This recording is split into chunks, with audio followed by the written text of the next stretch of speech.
The topic of today's video is how to log in to TikTok website using a QR code from the TikTok app. That is quite a mouthful. Now, before we do any of that, don't forget to check out the links in the description when we're done here.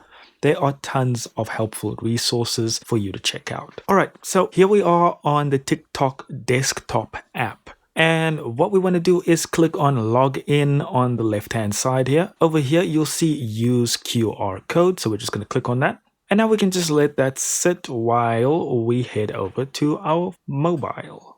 So make sure that you are logged into the mobile version of TikTok. And when you are in the app, you want to head over to your profile, and that's on the bottom right of the screen. Then we want to click on the top right here on the hamburger icon. And then we're going to click on my QR code.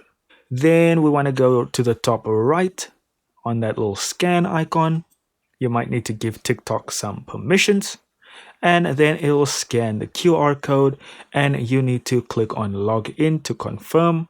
And that will log you into the desktop app or version. Yeah, better word. And that's all there is to it. Don't forget to check out those links in the description. I'm telling you, there's some awesome stuff in there. Don't forget to like and subscribe before you even do that. And I'll see you in the next video.